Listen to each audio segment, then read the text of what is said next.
diving into some pretty important stuff with this intercultural communication training.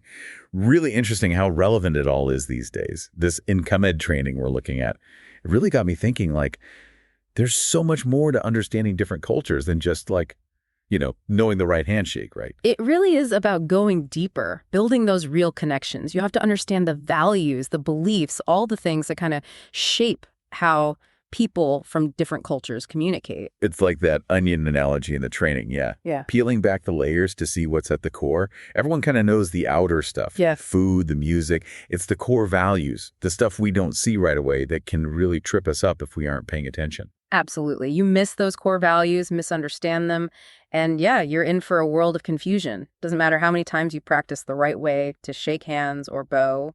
So then how do we avoid those misunderstandings?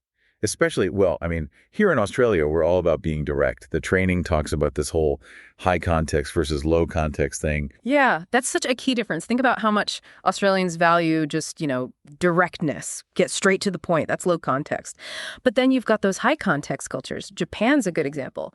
A lot of meaning is implied. Mm-hmm. They rely a lot on shared understanding and those nonverbal cues. It's all about reading between the lines. Okay. Yeah, makes sense. But how do you, adjust your communication on the fly like that, especially, say, in a work setting? It could get kind of messy, couldn't it? Like, you could totally misinterpret a situation and just make things worse. That's exactly where understanding those cultural patterns can be a lifesaver. The training, it talks about this guy Hostade and these cultural dimensions he came up with, like this idea of power distance.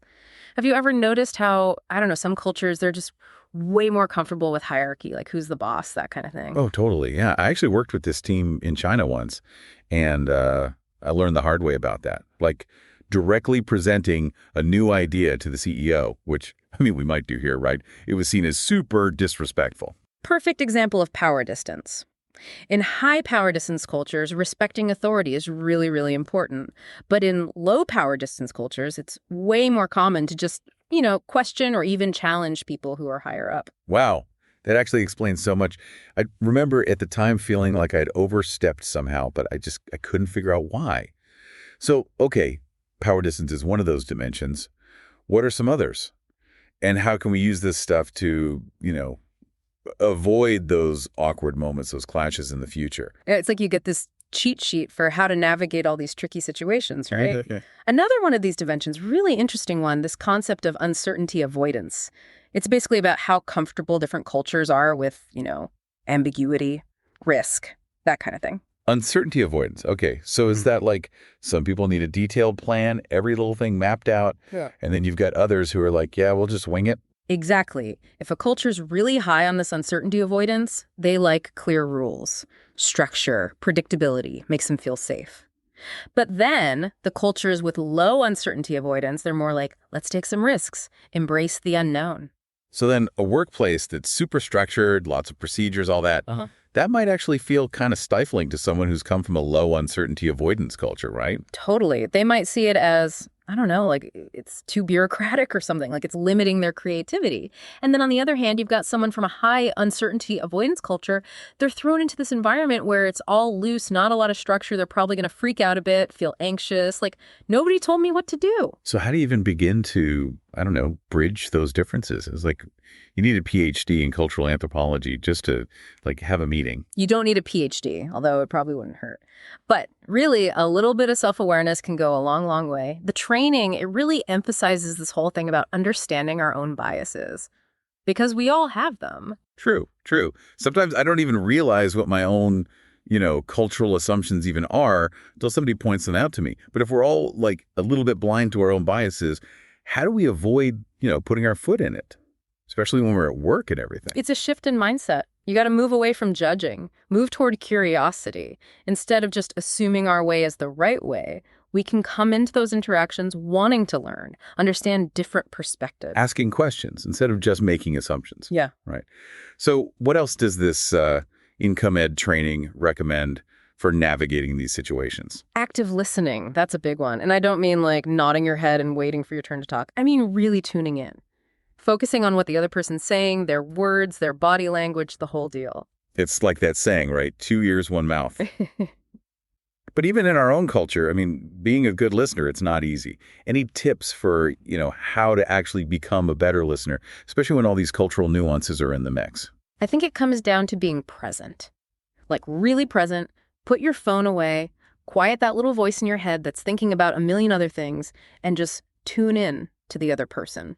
Their words, sure, but also their body language, everything. It's like we have to become these, I don't know, cultural detectives. Yeah. But we can't just interpret those cues in a vacuum, right? I mean, we've got to be careful not to jump to conclusions based on our own, cultural baggage. Exactly. That's where those clarifying questions come in. Don't be afraid to just come right out and say, hey, just so I understand, are you saying, or could you maybe tell me a bit more about? So it's about making that space for everyone to feel comfortable, like they can communicate openly, everyone feels heard. So this INCUMED training, it also gets into this other really interesting area, intercultural relationships. Is there some kind of secret to making those work, given all these cultural differences we've been talking about?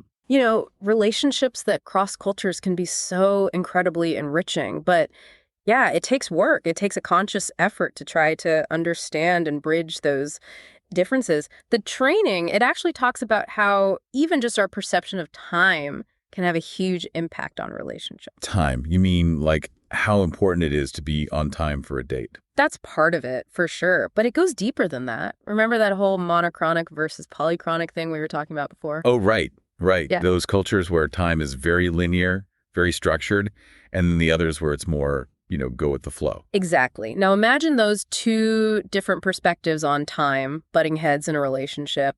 One person's all about sticking to the schedule. The other one's like, whatever, it'll happen when it happens. Yeah, I can see how that would cause some problems. Okay. Especially when you're trying to make plans or actual commitments. Absolutely. And it's not about who's right or wrong. It's just about realizing that people experience the world in different ways and finding a way to respect those differences. So flexibility and open communication are key. Couldn't have said it better myself. And that goes for all kinds of relationships, by the way. Romantic relationships, yeah, but also friendships, family, any kind of close connection. Wow. So much to think about.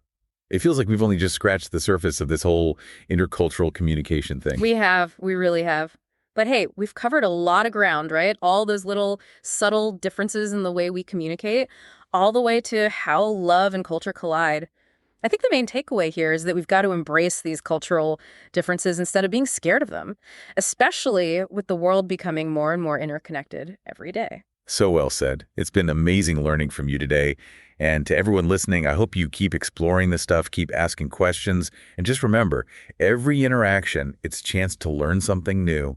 You never know what fascinating cultural insights are out there waiting to be discovered.